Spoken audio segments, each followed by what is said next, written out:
You know guys, causative verb is the most important topic in English grammar. क्योंकि कोई काम करने की इंग्लिश हम आसानी से बना लेते हैं, जब बात आती है किसी से काम करवाने की इंग्लिश बनाना तो हम बहुत ही कंफ्यूज हो जाते हैं, क्योंकि उसके लिए कुछ स्पेशल वर्ब्स की जरूरत होती है। और वो वर्ब्स के बारे में आज हम इस वीडियो में सीखने वाले हैं। ज्यादा वर्ब्स के बारे में नहीं बताऊंगी, बस 3 कॉस्टिव वर्ब के बारे में बताऊंगी, लेकिन इतनी अच्छी तरह से इतनी डिटेल में बताऊंगी कि लाइफ में आपको कभी भी ये तो इन कॉस्टिव वर्ब परेशान नहीं करेंगे। इस वीडियो में हम 3 कॉस्टिव वर्ब मेक, गेट और लेट के बारे में जानने वाले हैं, और पूरे टेंस और टॉल मॉडल्स के साथ ही कैसे इसे यूज किया जाता है सभी पूरे डिटेल में सीखने वाले हैं। तो वीडियो में आपको एंड तक बने रहना है, और मैं आपको गारंटी दे सकती हूँ कि इसके बाद आपको इन 3 कॉस्टिव वर्ब में कभी कोई परेशानी नहीं होगी। तो चलिए बिना टाइम वेस्ट किए, जो हमें किसी से कोई काम करवानी हो उसकी इंग्लिश कैसे बनानी है वो सीखते हैं। तो सबसे पहले हम मेक के यूजेस को सीखेंगे। मेक का हिंदी मीनिंग होता है काम करवाना। यहाँ पे अक्सर स्टूडेंट कंफ्यूज होते हैं मैक और गेट में, क्योंकि मैक का मतलब भी होता है काम करवाना और गेट का मतलब भी होता है काम करवाना। हालांकि लेट का मतलब होता है काम करने देना, वो हम लास्ट में सीखेंगे, क्योंकि उसका यूजेस बहुत ही आसान कॉन्सेप्ट होते हैं और स्टूडेंट को अच्छे से समझ में भी आते हैं। तो पहले हम मेक और गेट को अच्छे से सीखते हैं। मैं उसके डिफरेंस भी आपको बताऊंगी कि कहाँ पे मेक का यूज करना है, कहाँ पर गेट का यूज करना है। तो पहले हम मेक को देख लेते हैं। किसी से कोई काम करवानी हो तो उसका स्ट्रक्चर कैसे होता है। सबसे पहले आपको सब्जेक्ट लगानी होती है, देन मेक, मैक्स या फिर मैड। यहाँ पे आप देखिए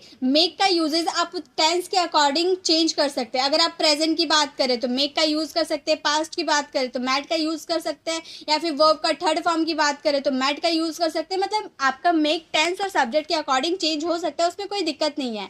देन आपको ऑब्जेक्टिव केस लगाना है। ऑब्जेक्टिव केस क्या होता है ये मैंने आपको बहुत बार बताया है। जैसे ही का हिम हो जाता है, सी का हर हो जाता है, आई का मी हो जाता है, ये हमारा ऑब्जेक्टिव केस होता है, तो वो हमें लगानी होती है। देन वर्ब का first form and the last object. अब मेक में कैसे सेंटेंसेस आते हैं, जैसे वह मुझे हंसाता है, मैं रवि से किताब पढ़वाता हूँ, रोहन मुझे हंसाता है, वह मुझसे पानी भरवाता है। तो ऐसे वाले सेंटेंस जब आप खुद काम नहीं करते हो, किसी और पर्सन से करवाते हो, तो उसमें हमें मेक का यूज़ करना होता है। और मेक का यूज़ हम जब किसी को फोर्स देकर कोई काम करवाते हैं तब हम उसमें मेक का यूज़ करते हैं। जैसे वह मुझे हंसाता है, मतलब फोर्स देकर हंसाता है, मैं हंसना नहीं चाहता हूँ फिर भी वो मुझे डरा धमकाकर हंसाता है, ऐसा ही कुछ समझ लेते हैं। मतलब जब भी आपको फोर्स देकर कोई काम किसी से करवानी हो तो उसमें मेक का यूज कर देंगे। अब बात आती है कॉस्टिव वर्ब में भी 2 तरह के सेंटेंसेस आते हैं। एक होते हैं एक्टिव कॉस्टिव वर्ब और दूसरा होते हैं passive causative verb. Active causative verb में आपके 5 कॉस्टिव वर्ब होते हैं, make, get, have, let, help. ये हमारे 5 कॉस्टिव वर्ब होते हैं जो हमारे एक्टिव कॉस्टिव वर्ब में आते हैं। इनमें हमें वर्ब का फर्स्ट फॉर्म लगाना होता है। लेकिन जो पैसिव कॉस्टिव वर्ब होता है उसमें सिर्फ 2 ही कॉस्टिव वर्ब आते हैं। एक होता है हमारा हैव और दूसरा होता है गेट, और उसमें हमें वर्ब का थर्ड फॉर्म लगाना होता है। क्यों लगाना होता है वो मैं आपको गेट के यूजेस में बताऊंगी। तो मैक का यूज तो हम सिर्फ एक्टिव कॉस्टिव वर्ब में करते हैं, जो कि हमें वर्ब का फर्स्ट फॉर्म लगाना होता है। तो जब आपको अगर किसी से कोई काम फोर्स देकर करवानी हो तो उसमें आपको मेक का यूज करना है।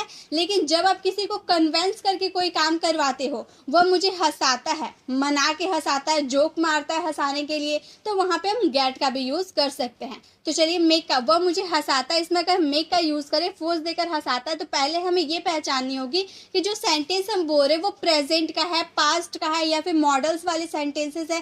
कैसे सेंटेंसेस है पहले आपको सेंटेंस को समझना होगा। तो यहाँ हम बोल रहे वह मुझे हंसाता है, ता है, ती है, यानी कि प्रेजेंट इंडेफिनिट का सेंटेंस है। सब्जेक्ट हमारा क्या है, सब्जेक्ट हमारा वह है, वह के लिए हम क्या लगाते हैं, ही। देन ही हमारा थर्ड पर्सन सिंगुलर होता है, इसलिए वर्ब का 5th फॉर्म लगता है, ना कि वर्ब का फर्स्ट फॉर्म। अब ये देखिए, अब यहाँ पर आप बोलेंगे मैम यहाँ तो आप वर्ब का फर्स्ट फॉर्म बोलिए, तो हाँ यहाँ वर्ब का फर्स्ट फॉर्म है। तो यहाँ पे आप क्या ध्यान दीजिए, अगर मान लीजिए ये आपका वर्ब का फर्स्ट फॉर्म है और ये आपका सेकेंडरी फॉर्म है, ये आप मान के चलिएगा तो आपको अच्छे से समझ में आएगा। ये हमारा सेकेंडरी फॉर्म है, ये हमारा मेक जो है वर्ब का फर्स्ट फॉर्म है। तो जो भी चेंज हो गए, जहाँ भी आपको पास्ट में चेंज करना है, मेक बोलना है या मैड बोलना है, सारा आपको चेंज मेक को ही करना है। तो वह मुझे हंसाता है, थर्ड पर्सन सिंगुलर है ही, तो ही के अकॉर्डिंग हमें मैक्स का यूज करना है। He makes me laugh, he makes हमारा वर्ब का 5th फॉर्म हो गया। देन ऑब्जेक्टिव केस, किसे हंसाता है, मुझे हंसाता है, तो मुझे का आई होता है, आई का ऑब्जेक्टिव केस मी हो जाता है। देन हंसाने के लिए लाफ का यूज करते हैं, जो कि हमें वर्ब का 5th फॉर्म, सेकेंडरी फॉर्म क्या है, हंसाना, वो लाफ लगा दिए। He makes me laugh. I hope guys आपको सेंटेंस समझ में आ रहा होगा। आप इसी से रिलेटेड बहुत सारे सेंटेंस बना सकते हैं। जैसे वह मुझे हंसाता है, ही मेक्स मी लाफ। अगर मैं बोलूँ मैं उसे हंसाती हूँ, मैं उसे हंसाती हूँ, तो मैं के लिए आई हो जाएगा और मेक्स नहीं लगाएंगे, वर्ब का फर्स्ट फॉर्म मेक लगाएंगे। आई के साथ तो वर्ब का फर्स्ट फॉर्म लगता है, तो बोलेंगे आई मेक हिम लाफ, मैं उसे हंसाती हूँ, आई मेक हिम लाफ। उसी तरह से मैं रवि से किताब पढ़वाता हूँ, ये भी हमारा प्रेजेंट इंडेफिनिट का सेंटेंस है। मैं रवि से किताब पढ़वाता हूँ, मैं यहाँ पर खुद किताब नहीं पढ़ रही हूँ, रवि से पढ़वाती हूँ, तो रवि हमारा ऑब्जेक्टिव केस हो जाएगा। और जब कोई नाम का ऑब्जेक्टिव केस आपको लगाना होता है तो जो नाम रहता है वही हमारा ऑब्जेक्टिव केस भी लगता है। तो हम बोलेंगे I make Ravi read a book, I make Ravi read a book, मैं रवि से किताब पढ़वाती हूँ। रोहन हम लोग से काम करवाता था, अब यहाँ पर हम पास्ट इंडेफिनिट की बात कर दिए, करवाता था पास्ट की बात कर दिए, तो यहाँ पर रोहन किससे काम करवाता है, हम लोग से, वो खुद काम नहीं करता है, हम लोग से करवाता है, तो रोहन हमारा सब्जेक्ट हो गया। देन पास्ट इंडेफिनिट में वर्ब का सेकेंड फॉर्म लगाना होता है, इसलिए मेक का सेकेंड फॉर्म क्या हो जाएगा, मेड, हम लोगों के लिए अस, क्योंकि वी का ऑब्जेक्टिव केस अस होता है। फिर काम के लिए work, Rohan made us work, Rohan हम लोग से काम करवाता था। रवि उसे दौड़ा रहा है, रवि उसे दौड़ा रहा है, यह हमारा प्रेजेंट कॉन्टिन्यूअस का सेंटेंस है। रवि खुद नहीं दौड़ रहा, उसे दौड़ा रहा है, Ravi is making him run, Ravi is making him run, Ravi उसे दौड़ा रहा है। मैं अभी आपको सारे सेंटेंसेस के अकॉर्डिंग कैसे सेंटेंसेस को फ्रेम करने हैं वो सारे मैं अभी बताने वाली हूँ आपको। रोहन सोहन से अपना घर साफ करवाता है, रोहन खुद नहीं करता है, तो बोलेंगे रोहन, रोहन हमारा थर्ड पर्सन सिंगुलर है इसीलिए makes, Rohan makes Sohan clean his house, तुम रिया से खाना बनवा रहे थे, यानी कि ये हमारा पास्ट कॉन्टिन्यूअस हो गया, तो बोलेंगे यू वर, यू के साथ तो वर लगता है, you were making Riya cook food, you were making Riya cook food. Rohit उसे इंतजार करवाता होगा, अब यहाँ पे देखिए आप सोचेंगे कि यहाँ पर गागेगी है तो हम यहाँ पर विल का यूज कर देंगे, लेकिन आप सेंटेंस को समझने की कोशिश कीजिए। मैंने यहाँ सेंटेंस क्या बोला, रोहित उसे इंतजार करवाता होगा, आने वाले समय की बात हम नहीं कर रहे, रोहित उसे इंतजार करवाता होगा। आपने उसे पूछा कि रोहित कहाँ है, तो आप बोल रहे कि रोहित से मिलने कोई आया है, रोहित अभी उसे इंतजार करवाता होगा। प्रेजेंट की बात करें, हम यहाँ फ्यूचर में नहीं जा रहे, प्रेजेंट की बात करें, तो जब भी मैंने आपको क्या बताया था, प्रेजेंट में अगर आप कोई बात बोल रहे हो उसमें गागेगी आ रहा है, यानी कि उसमें वुड का यूज करना है, पॉसिबिलिटी शो कर रहा है, तो हम बोलेंगे Rohit would have made her wait, would have का यूज किए और वर्ब का थर्ड फॉर्म लगाए, वुड हैव के साथ वर्ब का थर्ड फॉर्म लगता है, ये मैंने वुड के यूजेस में आपको अच्छे से क्लियर किया है।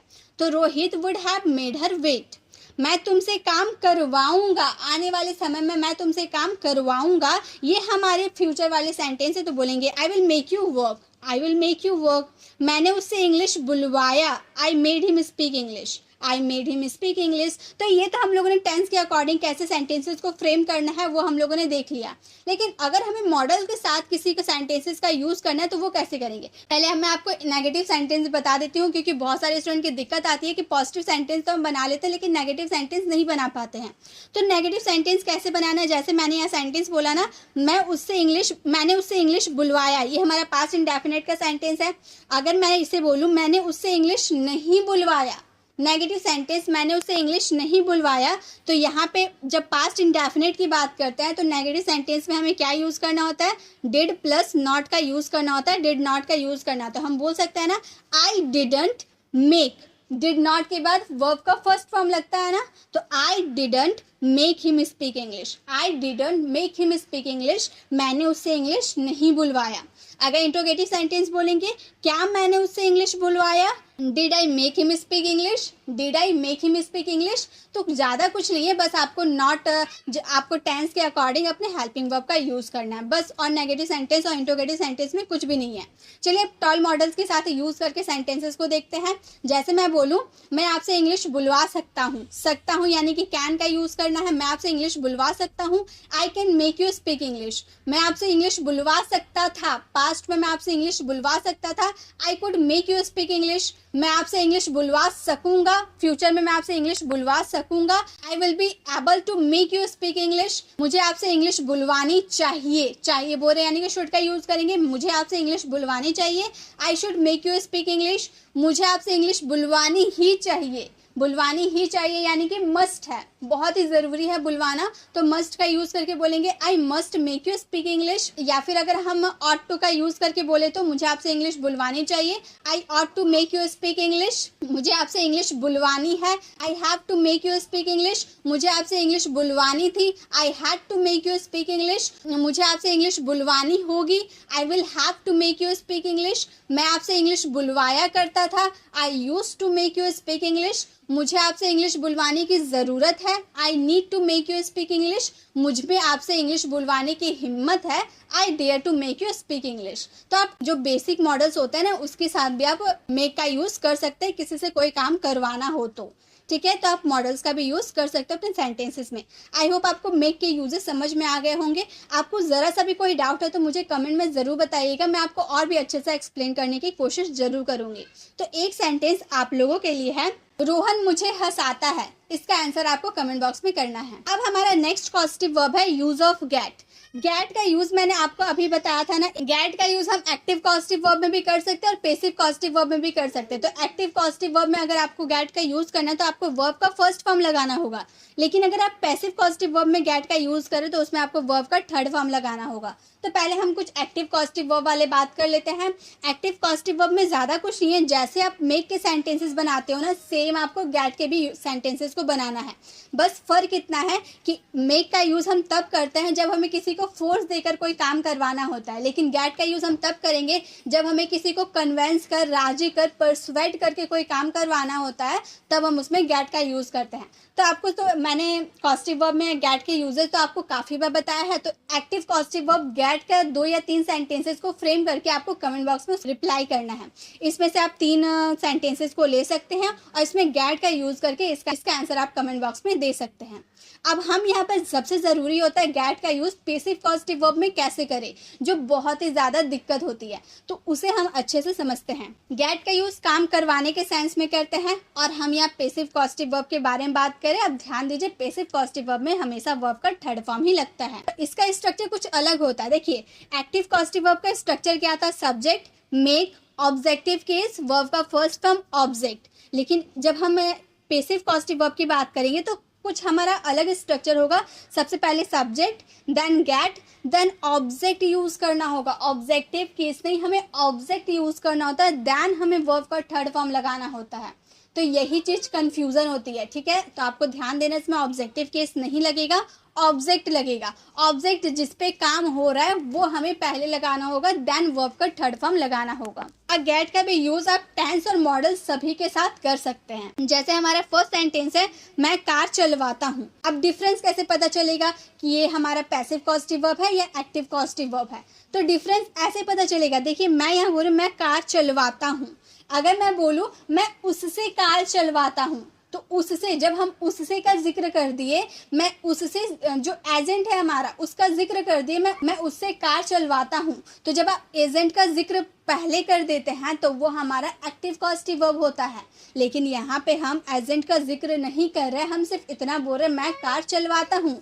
किसी से तो चलवा रहा हूँ, उसका जिक्र हम नहीं किए हैं। हम अंडरस्टूड है कि कोई ना कोई तो कार चलाता होगा। तो जब भी आप अगर एजेंट का जिक्र नहीं कर रहे हैं तो वो आपका पैसिव पॉजिटिव वर्ब होता है, ठीक है। मैं कार चलवाता हूँ, तो सबसे पहले हमें सब्जेक्ट यूज करना है आई, मे के लिए आई, देन हमें आई के साथ गेट। यहाँ ताहू ते है, ये हमारा प्रेजेंट इंडेफिनिट का सेंटेंस है, तो गेट का यूज करेंगे। उसके बाद ऑब्जेक्ट लगाना है। यहाँ पर ऑब्जेक्ट क्या है, क्या चलाता हूँ, कार चलाता हूँ ना, तो द कार हमारा क्या हो गया, ऑब्जेक्ट हो गया। देन वर्ब का थर्ड फॉर्म चलाने के लिए ड्राइव, उसका third form drive in. I get the car drive इन, मैं कार चलवाता हूँ। अमन ने बाल कटवाया। अब वो अंडरस्टूड है, बाल किसी से तो कटवाया होगा, सैलून गया होगा तो किसी से तो कटवाया होगा। तो यहाँ पे उसका जिक्र नहीं किया गया है, हम सिर्फ बोलेंगे अमन गॉट द हेयर कट। अमन ने बाल कटवाया, तो ये हमारा पास्ट इंडेफिनिट का सेंटेंस है, इसीलिए गेट का सेकंड फॉर्म गॉट का यूज हम लोगों ने किया है। अमन गॉट द हेयर कट। वह किताब खरीदवाता है। खरीदवाता है यानी कि यह हमारा प्रेजेंट इंडेफिनिट का सेंटेंस है। वह के लिए ही का यूज करेंगे, ही थर्ड पर्सन सिंगुलर है, इसलिए गेट का यूज ना करके गेट्स का यूज करेंगे। He gets the book bought. He gets the book bought. मैं तुम्हें मरवा दूंगा। मैं तुम्हें मरवा दूंगा, ये हमारा फ्यूचर का सेंटेंस है, तो हम बोलेंगे आई विल गेट यू किल्ड। अगर हमें फ्यूचर की बात करना है तो विल का यूज हम करेंगे, और वर्ब का फर्स्ट फॉर्म गेट का यूज होता है ना, तो यहाँ पर गेट का यूज करेंगे। अब यहाँ पर वर्ब का थर्ड फॉर्म ये हमारा सेकेंडरी फॉर्म है, ये मैंने आपको स्टार्टिंग में ही बताया। तो गेट का यूज किया, आई विल गेट यू किल्ड, मैं तुम्हें मरवा दूंगा, या फिर मैं तुम्हें गुंडों के द्वारा मरवा दूंगा। अगर हमें एजेंट का जिक्र करना भी है तो हम यहाँ पे लास्ट में बाय गुन्स कर देंगे, ठीक है। किससे मरवा दूंगा? गुन्स, यानी कि भाड़े के जो गुंडे होते हैं उन्हें हम गुन्स कहते हैं। तो मैं तुम्हें गुंडों से मरवा दूंगा, I will get you killed by goons. Next है रवि तुम्हारा काम करवा देगा। फ्यूचर में रवि तुम्हारा काम करवा देगा, Ravi will get you work done. Ravi will get you work done, Ravi तुम्हारा काम करवा देगा। नेक्स्ट, मैं अपना काम करवा रहा हूँ। मैं अपना काम करवा रहा हूँ, प्रेजेंट कॉन्टिन्यूअस का सेंटेंस है। I am getting you work done, get का फोर्थ फॉर्म गेटिंग हो गया, I am getting you work done. Riya अंग्रेजी बुलवा रही थी, किससे बुलवा रही थी? एजेंट का जिक्र नहीं किया गया है। Riya was getting English spoken, Riya was getting English spoken. मेरा भाई कार साफ करवा रहा है, my brother is getting the car cleaned, my brother is getting the car cleaned. यहाँ पे होगा मैं क्रिकेट खिलवा चुका हूँ, I have got cricket played, I have got cricket played, मैं क्रिकेट खिलवा चुका हूँ। तो जब भी आप किसी से कोई काम करवा चुके हो और एजेंट का जिक्र नहीं करना चाहते हैं तो ये हमारा पेसिव कॉस्टिव वर्ब हो जाता है, और इसमें गेट का यूज करना होता है वर्ब के थर्ड फॉर्म के साथ। तो एक्टिव कॉस्टिव वर्ब और पैसिव कॉस्टिव वर्ब में यही डिफरेंस होता है कि अगर आप एजेंट का जिक्र कर रहे हैं कि मैं तुमसे इंग्लिश बुलवा रहा हूँ, तो यानी कि मैं तुमसे बुलवा रहा हूँ, एजेंट का जिक्र कर रहे हैं, ये हमारा एक्टिव कॉस्टिव वर्ब हो गया। अगर फोर्स करके इंग्लिश बुलवा रहे तो मैक का यूज कीजिएगा, अगर कन्विंस करके करवा रहे तो गेट का यूज कीजिएगा। अब पैसिव कॉस्टिव वर्ब में क्या होता है, आप एजेंट का जिक्र करते ही नहीं है, आप सिंपल सेंटेंस बोलते हैं कि मैं इंग्लिश बुलवा रहा हूँ। अब किससे बुलवा रहा हूँ, एजेंट का जिक्र नहीं करते हैं, तो ये हमारा पैसिव कॉस्टिव वर्ब होता है, इसमें हमें गेट का यूज करना होता है। आई होप आपको एक्टिव कॉस्टिव वर्ब और पैसिव कॉस्टिव वर्ब में क्या डिफरेंस है, गेट और मेक में क्या डिफरेंस है, आई होप आपको अच्छे से समझ में आया होगा।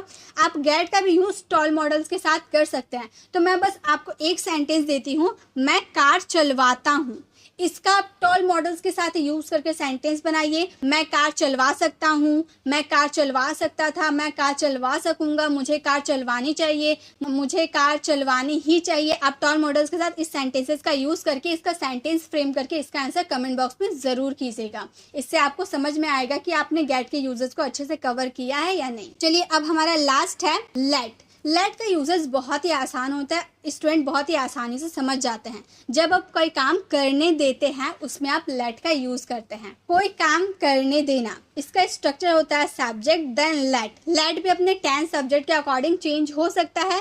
देन आपको ऑब्जेक्टिव केस लगाना है, वर्ब का first form and the last object. ये भी सिंपल एक्टिव कॉस्टिव वर्ब होता है लेट। मैं उसे इंग्लिश बोलने देता हूँ, मैं उसे इंग्लिश बोलने देता हूँ। तो हमारा सिंपल सेंटेंस क्या बनेगा, मे के लिए आई और आई के साथ वर्ब का फर्स्ट फॉर्म लगता है let him speak English. I let him speak English, मैं उसे इंग्लिश बोलने देता हूँ। मैंने उसे जाने दिया, पास्ट में मैंने उसे जाने दिया, यानी कि पास्ट इंडेफिनिट का सेंटेंस है, सब्जेक्ट प्लस V2 लगेगा। तो यहाँ जो आप लेट देख रहे थे V1 मत समझिएगा, ये V2 है, ठीक है, क्योंकि लेट के तीनों फॉर्म्स लेट, लेट और लेट होता है। इसके तीनों फॉर्म्स फर्स्ट सेकंड थर्ड तीनों लेट होता है, इसलिए थोड़ी सी कंफ्यूजन होती है इसके फॉर्म्स को पहचानने में। तो मैंने उसे जाने दिया, यहाँ पास्ट इंडेफिनिट का सेंटेंस है, तो बोलेंगे आई लेट हिम गो। मैं तुम्हें यहाँ आने दूंगा, फ्यूचर की बात करें, I will let you come here. मैं उसे पढ़ने दे रहा हूँ, ये हमारा प्रेजेंट कॉन्टिन्यूअस का सेंटेंस है, I am letting him study, I am letting him study. मेरे पापा मुझे आने दे रहे थे, पास्ट कॉन्टिन्यूअस का sentence, my father was letting me come here, my father was letting me come here. मेरे पापा मुझे यहाँ आने दे रहे थे, मेरे पापा ने मुझे यहाँ आने दिया है, दिया है यानी कि कोई काम कर चुका है। ये हमारा प्रेजेंट परफेक्ट का नेगेटिव सेंटेंस है, my father has not let me come here. तो आप चाहे पॉजिटिव सेंटेंसेस बना रहे हैं या नेगेटिव सेंटेंस बना रहे हैं, इंट्रोगेटिव सेंटेंस बना रहे हैं, आपको कोई टेंशन नहीं है। आप जैसे टेंस का यूज करते हैं सेम वैसे कीजिएगा। बस ध्यान रहे कि ये जो लेट होता है ना, ये आपका मेन वर्ब है, और ये जो वर्ब का फर्स्ट फॉर्म आप देख रहे हैं ये आपका सेकेंडरी फॉर्म है। इसके अकॉर्डिंग आपको सेंटेंस को फ्रेम करना है। मैंने उसे जाने दिया होगा, आई will have let him go. तुम्हें उसे जाने देना चाहिए, यू शुड लेट हिम गो। ये हमारा मॉडल हो गया, जाने देना चाहिए की बात करें, यू शुड लेट हिम गो। मैं 2 साल से आपको बोलने दे रहा हूँ, ये हमारा प्रेजेंट परफेक्ट कॉन्टिन्यूअस हो गया।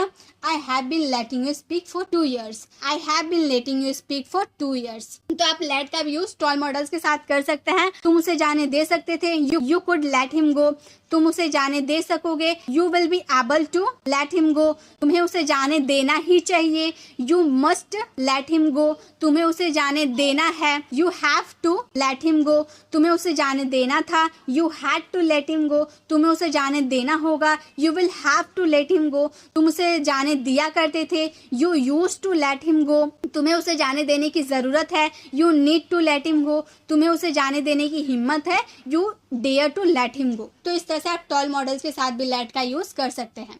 तो आई होप आपको 3 कॉस्टिव वर्ब मैंने बताया है, मेक, गेट और हैव। मेक और गेट में क्या डिफरेंस है, आई होप आपको बहुत अच्छे से समझ में आया होगा, क्योंकि मैंने बहुत ही इजी वे में आपको समझाया है। अगर आपको हल्की से भी डाउट है तो मुझे कमेंट बॉक्स में जरूर बताएं, मैं आपको और भी अच्छे से क्लियर करने की कोशिश जरूर करूंगी। तो यहाँ पे हम लोगों ने 3 कॉस्टिव वर्ब को बहुत ही इजी वे में कंप्लीट किया है, मेक, गेट और लेट। आई होप आपको समझ में आया होगा। वीडियो कैसी लगी कमेंट में जरूर बताइएगा, और मैंने जो आपको होमवर्क दिया उसे जरूर कंप्लीट कीजिएगा। जब तक आप उसे कंप्लीट नहीं करोगे आपको कुछ समझ में नहीं आएगा। आप खुद से बनाने की कोशिश करो, देखो आपको 100% समझ में आएगा। इसे लाइक करें और ज्यादा से ज्यादा स्टूडेंट को शेयर भी करें, ताकि सभी कॉस्टिव वर्ब को सीख पाए। अगर अभी तक आपने हमारे चैनल को सब्सक्राइब नहीं किया तो सब्सक्राइब का बेल आइकन जरूर क्लिक कीजिएगा, ताकि आने वाली वीडियोस की नोटिफिकेशन आपको समय पे मिलती रहे।